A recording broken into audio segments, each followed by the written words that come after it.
Hello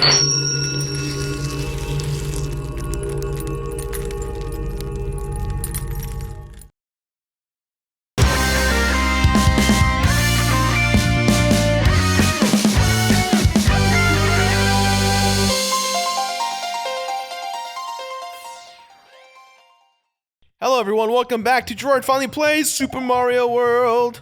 Here we are, making it to, oh my god, lovely. Welcome, welcome, welcome. I don't want to die right now, I don't want to die. I gotta turn the volume down. Sorry, apparently the volume's too loud, give me 1 sec. Alright, yeah, hello everyone. Happy week, happy days. A lot of you guys in the comments are very supportive as always. Thank you very much, I appreciate that.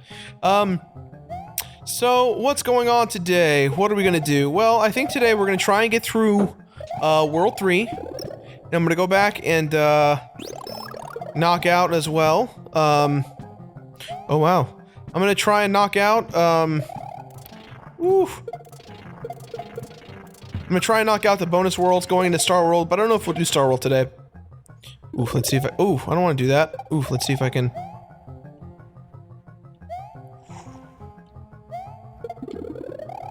Alright. Can I do this without the red shell? Probably not, huh? Or out the red. Let's see, maybe. Oh, you son of a gun! You weren't even there! Get out of here! Where did you even come from? You still just show up? Jerk. Well, today, guys, providing that I'm not an idiot. Oh my god! You've got- okay, well, looks like I am an idiot today. Jirard syndrome is going great. Today we're gonna talk about, we can talk about real life stuff. Let's talk about me before the completionist. How about that? That's something I don't really talk about very often. My life before the completionist came into fruition.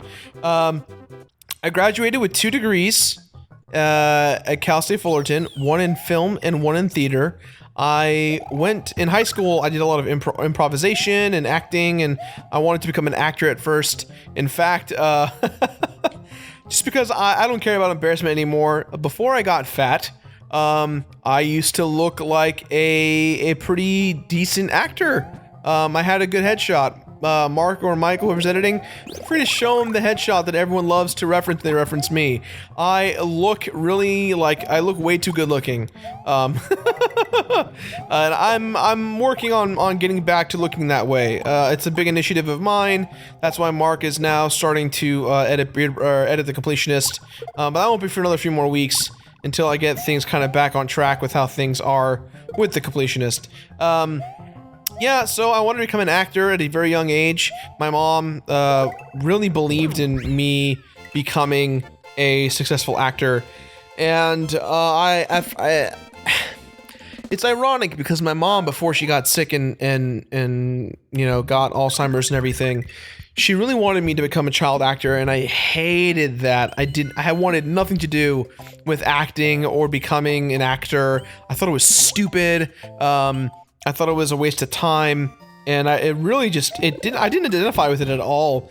It was definitely something that rubbed me the wrong way, and ironically enough, when she got sick, you know, I was, you know, being the youngest of 5, you tend to get forgotten about a lot. So there's a lot of situations where I'd be at school very late because my siblings forgot to pick me up, or my dad would be at work. And it was like no one's fault, right? Like, you know, when you don't have a mom, you don't have a mom. You have to rely on the responsibilities of everyone in your family. And I do not, by any means necessary, hold it against my family for anything they've ever done. Because it's like, what can you do? There's not much you can do when, you know, a parent is missing. So, you know, I would often get left at school.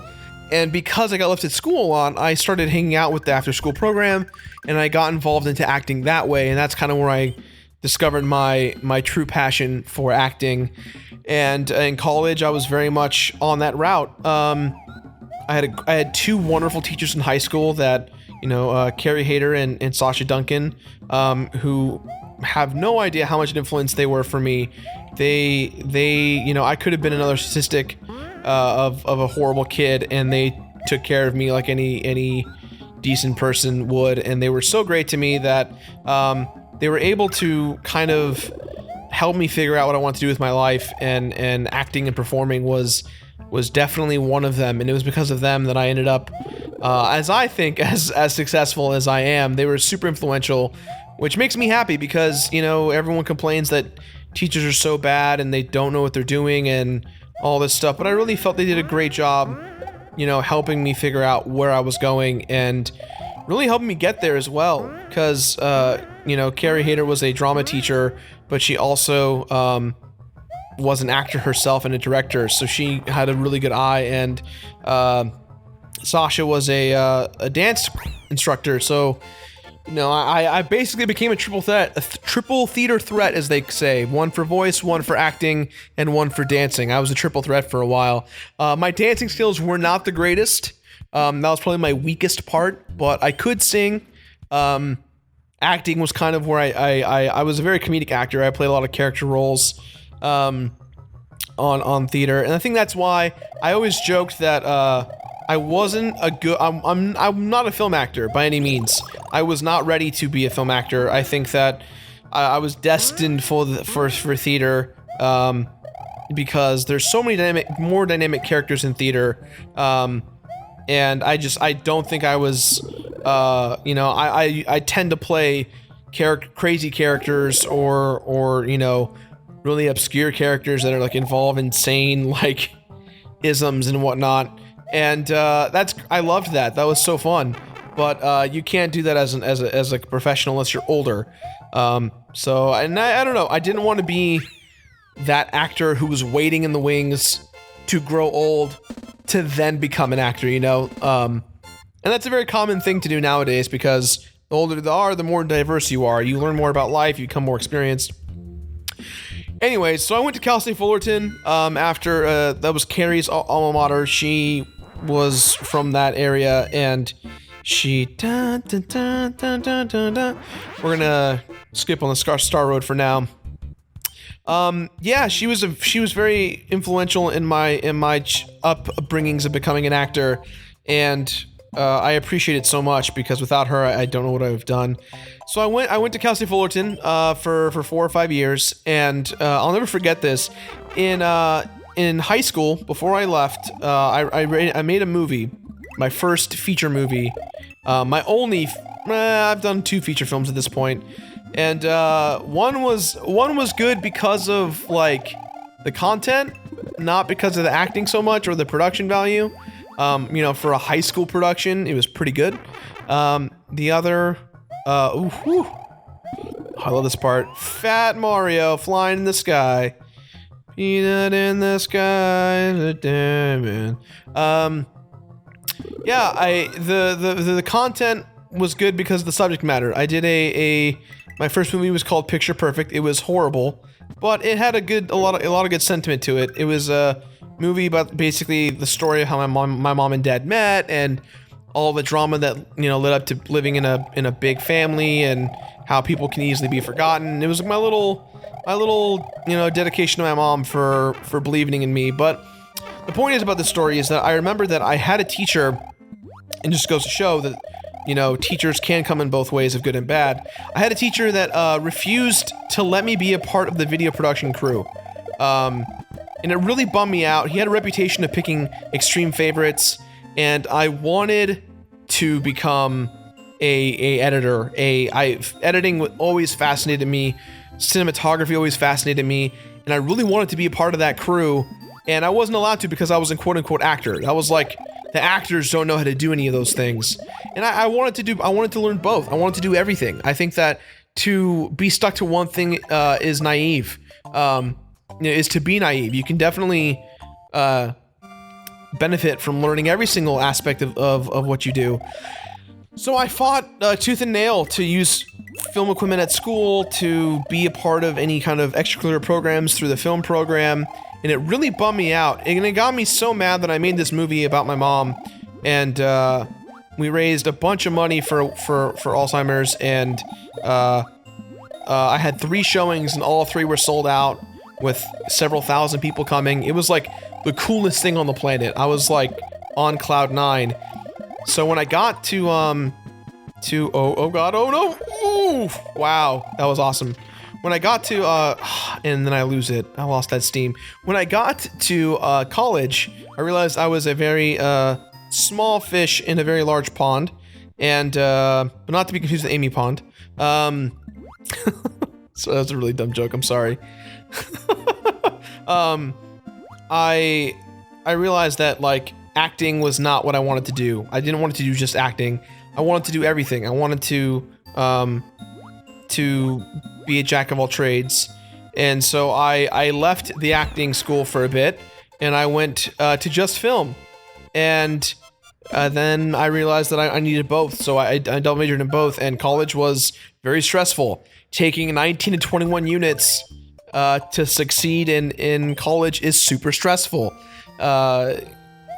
You really have no idea how scary it is until you go to class from 9 a.m. and you're there until 11, and you don't have enough units to graduate, so you have to take summer school every semester or winter session every semester, and it sucks. It's like it's one of the worst things. It really kind of shows how the public school system is.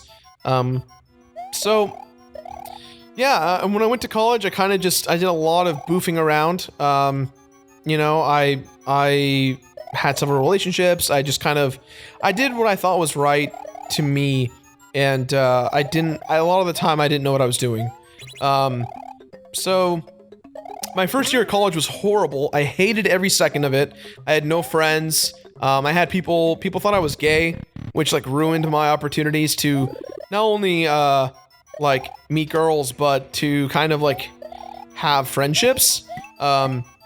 Because of like the realism of like homophobia, especially in Cal State Fullerton, because the theater program is, you know, filled with a lot of homosexual people, and I'm friends with a lot. I'm still friends with a lot of them, and I really respect them. And I have a lot of friends. Oh, I died. Mark that to number 3, guys. That was death number 3. Yeah. So you know, I faced a lot of like weird adversities, and that's when I started hanging out with my buddy Michael Barity, aka Bladed Media, Mr. Barity. He and I hung out a lot. My friend Zan and I hung out a lot. And Alan Barstow and Barry Kramer and John Jafari. We were kind of like the kids that never went to college crew, in a way, that were still trying to figure things out. And so we hung out a lot. We shot a lot of short films. We worked on web shows together. And we just kind of had a really fun time hanging out. And we were really figuring out what we were doing and you know, where we all kind of fit into everything. So we eventually, Michael Barity and I, we shot a pilot, many pilots for a show called Ari and Stone, and this is where you will see the very first beginnings of what the Completionist and Bladed Media started. We wanted to do a web show about 2 guys named Ari and Stone. They're roommates. One guy's Jewish, one guy's Arab. That's what me and Michael are. And the idea is that Ari is the really reserved dork nerd guy who is super nerdy, and Stone, which is my character, was the really insane one that, you know, did all the drugs and got with all the ladies and was just really crazy. And every episode was about the internet in some fashion, to a degree. We did like an episode about pop-ups. We did an episode about Norton antivirus. We did an episode about porn. My favorite episode we ever shot was my character wanted to do a porn based on 300, the movie. And so we had a bunch of really bad puns and like all this stuff. And it was so much fun. And we didn't know what we were doing, but we learned a lot about kind of our performances. And this was back in the day when YouTube, like, there was no shows. Like, Smosh had just started. So we were on the edge of our seat trying to figure out what to do. And we shot 3 seasons of Ari and Stone, but the first 2 seasons were lost because our poor friend Michael, his hard drive got stolen while he was at school, and we lost everything. It was very depressing. It was a very depressing time for us.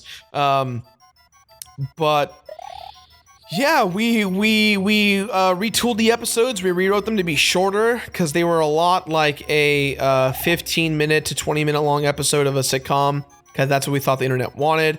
And when the episodes finally came out, they got a couple thousand hits, but they didn't go anywhere.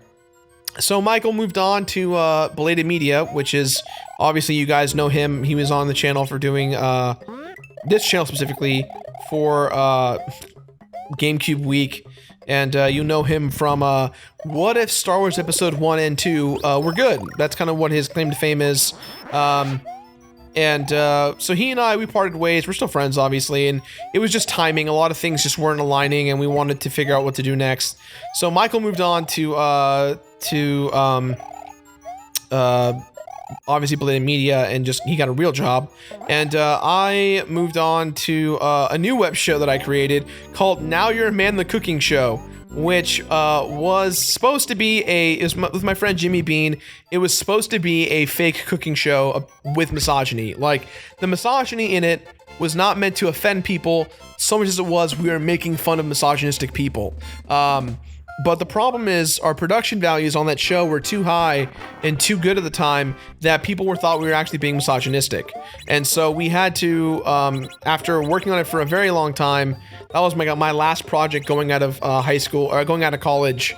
That project kind of came to a standstill halt. Because I knew making content all the time was important to YouTube. I knew that that's what we wanted to do. So we shot like, I think 12 episodes total. We had like 4 or 5 edited in the can, and we were trying to create more content. And then we realized, shortly after we created the show, a little channel called Epic Mealtime showed up, and they did what we wanted to do.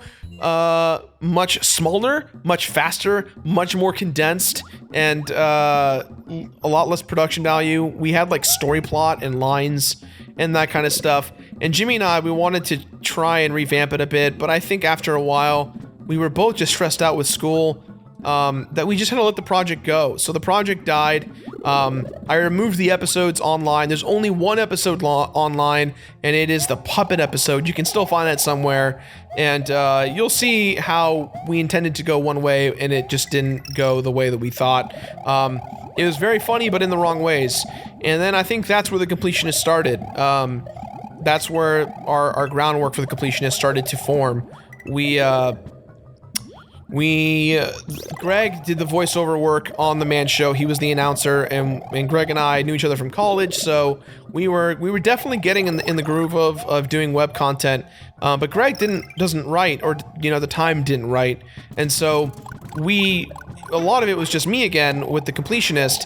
But a lot of it was I wasn't intending to have Greg on the show when we first started. It actually was just supposed to be me, because I didn't want to rely on anyone. That's my thing, is that I wanted to be able to just be a one-man crew. Oh god. I just wanted to be one-man crew, and I thought that we could easily do that with just being me. I wrote the first episode almost all in by myself. I had help with Barry Kramer, the editor from Game Grumps. He helped me figure out the formula, and we kind of went from there. Oh god. Oh yeah, that's how we get that free hit. Oh, no. Oh, go in there. Yeah, so that's kind of what we thought we wanted, and after working for 2 months, well, I got the idea from hanging out with John a lot, because JonTron had just started. He was, I think, at like 30,000 subscribers, and Completionist was like, I didn't have the name of the channel, I had nothing. And I wanted to do, I was really mad at IGN at the time, because IGN, they always make these reviews that, they're not that they're not truthful, but they don't tell you if it's worth the investment. And I think that was the one thing that always bummed me out about IGN, is that they never once were like, oh yeah, it's worth your money. They always would just say, yeah, the graphics aren't good, 8 out of 10, or, this is awesome, 10 out of 10. They never really, in my eyes, told me whether or not it was worth the investment of all the hours of playing. And as a Completionist, I would get angry, because I would, for instance, I bought Brutal Legend. I loved Brutal Legend. It was a good time, but I also bought it a lot because IGN's reviews at the time were very much my influence for buying. And so I bought Brutal Legend thinking it was going to be this, like, awesome title, which luckily it was, but at the same time, it was kind of disappointing. It wasn't what I thought it was going to be. And it bummed me out that I had spent that money, and it didn't get any better from there. I kept doing it, and I kept blindly buying games based on IGN's recommendations, and eventually I got tired of it, and I was like, I want to... These games don't... the videos don't tell me enough. I want to know more.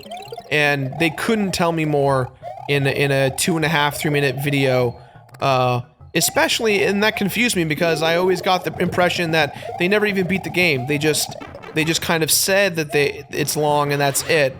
And they just, or, you know, they'd be like, okay, yeah, that's it. So, after meeting Ego Raptor for the first time, Aaron Hansen and John were at my house, and I just kind of saw how they were with fans. I saw their followings, and I was like, I want to do that. I want to do what they're doing. That resonates with me in a huge way. I want to do exactly what they're doing in a way that's like really cool. And at the time, you know, there wasn't there was no hidden block. There was no normal boots. It was just John and PBG and, you know, the nerd and the irate gamer, ironically enough, back in the day. And, you know, and of course you had Pat the NES Punk and the older crew, but like that was essentially it. There was no anyone else. So within that, I came up with the Completionist, and I took 2 of the longest months of my life. Wow, that was a horrible attempt. 2 of the longest months of my life writing that episode, the Mega Man X episode, because I didn't want to sound like Aaron, I didn't want to sound like John, but one of the things that they did was that they had a lot of shock value humor, and I think that's where I saw the value in what they were doing. So I took my oh no, I took my my information and my, you know, yep, there we go, traveling on a bubble. I took the information I got from them and what worked for them, and I applied it to what the Completionist was. And so after trying to finalize the first episode, I was like super unhappy with the way things were going with it. It just didn't flow well. It didn't seem correct. I was like, damn it. Well, looks like I'm redoing this part. I was a little bummed with the overall, like, representation of what I was doing. I didn't think it was good. So, Greg was visiting me from Orange County back home because I moved in with my parents, and I'm still with my parents. Fun fact. There we go. Damn it. Alright, we're gonna keep going, though. So, yeah, I had Greg over one weekend, and he saw the script and was like, yeah, you stop doubting yourself, you're really funny. And I was like, thanks. And so he read I think he read in the script the Spark Mandrill joke, and I think that's kind of what solidified him being brought on board as someone who can take my comedy and accurately portray it without me, really, oh god, losing the confidence in myself. And I think that's why we worked together so well. And that's why we're still together to the day. So, you know, made the first episode, and the rest is kind of history. And the rest is just kind of, you guys have seen my life unfold before you. That's kind of how it's been, and that's like such a weird thing. There's a public record of where my life has been in 3 years, and that's such a weird thing. Whew. A lot of information, guys, a lot of information. Okay, we're gonna do 2 more levels, maybe 3 if we beat the castle, and then we're gonna call it for today. Are we doing on time? Are we doing okay on time? Okay, cool. Yeah, just not too much longer. Yeah, so that's kind of where I kind of came to fruition with everything. If that makes sense. I feel like it makes sense. So yeah, the question of the day. Question of the day could be, was there anything in your life that you ever done where it was very spontaneous and just it ended up being one of the coolest, most influential, most bizarre, but like rewarding things you've ever done? This level. So that's the question of the day. So yeah, a little insight for you, a little completionist insight. I think that's a good story. Good stories all around.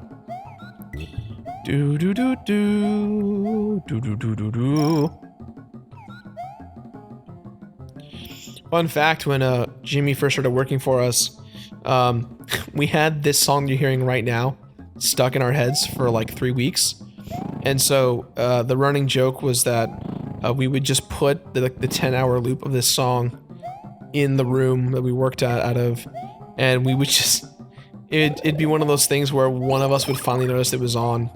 And I think I got screwed the most because Jimmy would leave it on overnight in my room, and I'd go to bed listening to it, but I never realized I was listening to it until the next day when he came into work and was like, this is still going.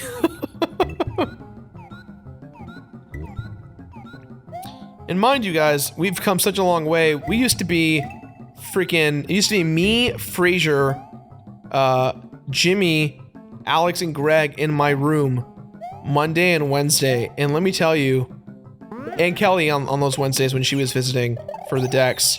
And that was always a shitty experience because the AC never worked in my house. We had to film between like X hours and Y hours. And my dad and my stepmom were like always like, when are you guys leaving? When are you guys getting out? So the office lets us do anything we want all the time. And I think that that's how we're able to make the decks better. It's how we're able to make the Completionist better. We have no obligations to really anything or anyone now. And except for you guys. You guys are our obligation. And you guys have always have been. So thank you for being our obligation. Our excuse to not go to any events. That was a joke. I hope you guys liked my joke. Please like my joke. Okay. Yeah, we're gonna make quick work of this. I feel like we've already beaten so many levels. This is not gonna be a very long playthrough. Only one death. One death, Mark. So far, one death. Only one death.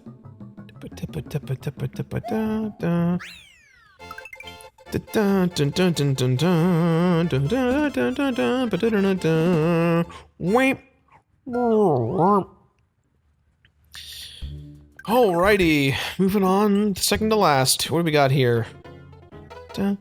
Oh yes, this level. Oh, Bob, ladies and gentlemen, the bullet just ruined my Yoshi run. Oh man, you know what? I'm gonna go for it. I'm gonna go for it. Here we go. Yes.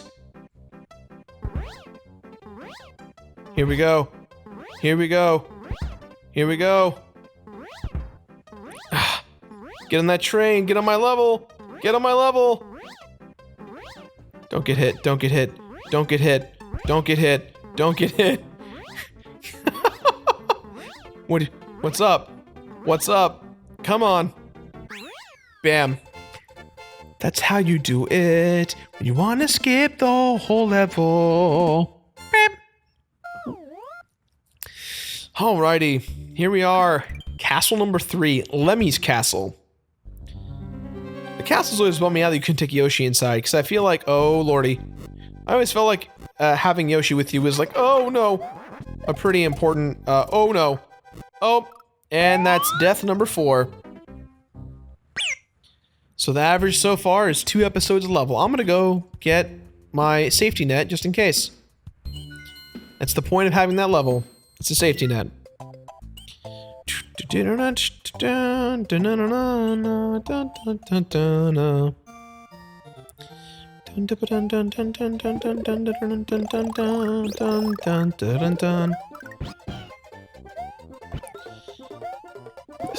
game is just so well designed.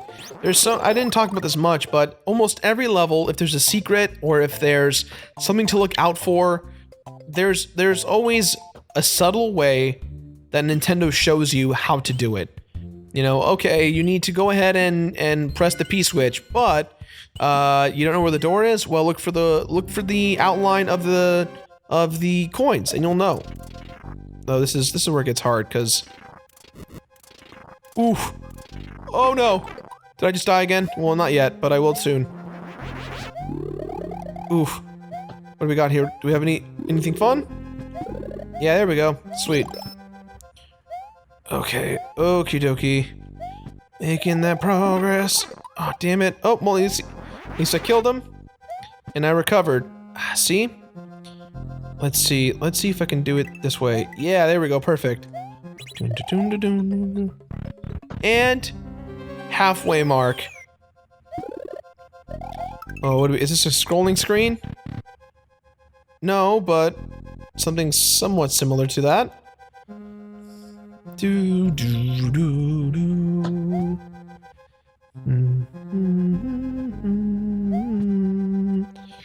Oh no no no! Oh, that's death. Number 5. All right, let's just keep going. This episode's running a little long. We got a lot of things to do in the office today, so.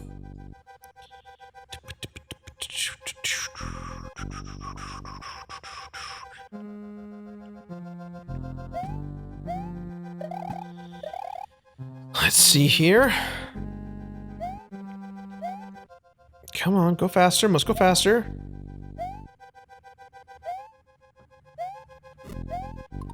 Oh no, the thing's gonna come bite me in the butt, isn't it? Yep, it sure is.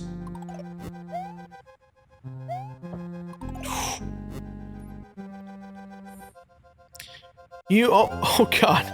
When playing this game, you always you tend, oh god. You tend to forget about all the important things to you. Or you tend to ignore the scary things in this game. Or they stand out more to you, the scary things do. Oh no. No! Oh, I should have jumped! Death number 6. I'm gonna go get the cape. Also, in case you guys are wondering why my lives were different when we started, my game save didn't save. So, this is a second playthrough of where I got up to when we last filmed. So, yeah. See, I love you guys. I love all of you guys.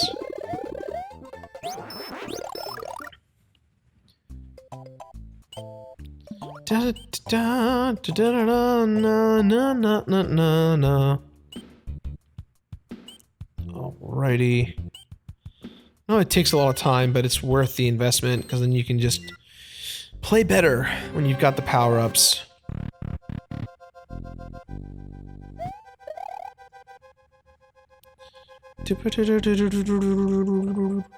Let's see if I can pull off some magic. Oh, I guess I can't.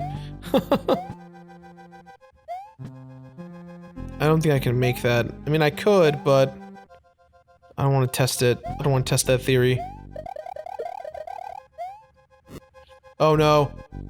Oh, I messed up. Oh, I messed up so bad. Oh, death number 7. No, no, no, no, no. Jirard syndrome. Oh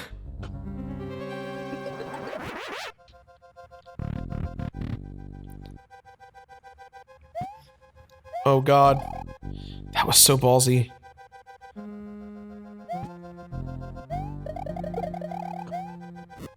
Go, go, go, go. Oof. There we go. Let's overcome it. Let's overcome it. Gonna overcome Jirard syndrome. Ain't nothing gonna break up my stride. Ain't nothing to hold me down. Oh no. I got to keep on moving. Ain't nothing gonna break up my stride. Oh god, I hope this is not gonna go down all the way. Oof, okay. That could have been bad. Do do do do. Oof. There we go. We're gonna make it, guys. We're gonna do it. This episode's not gonna be 40 minutes long. Well, it might be. Who knows? It's getting pretty down. Getting down there. Spinning for days. Spinning for days. What do you got? What do you got? What do you got? Should be the door right here. Yeah, there we are. See? No problem. Oh, except... this is the fake out one, where you need to find the correct one. There we go, one more hit and we win. Where are you? Where are you? Worth it, because it's over. Alright guys, well, I hope you enjoyed today's episode. We talked about a lot, we had a lot of this. I talked a lot, you guys just listened, that's always the case. I hope you guys enjoyed it. I know that this was a fun little episode. I try to expand your horizons when it comes to the behind the scenes look of what we do in the show and the other projects we got here. Yeah, so we'll see you guys next time. next time we'll probably take out World 4. World 4 is pretty short. There's only like 2 or 3 levels, but there's also secret areas on top. We can theoretically skip the 4th castle if we wanted to. But we'll do everything we can. So, with that note, guys, later, man.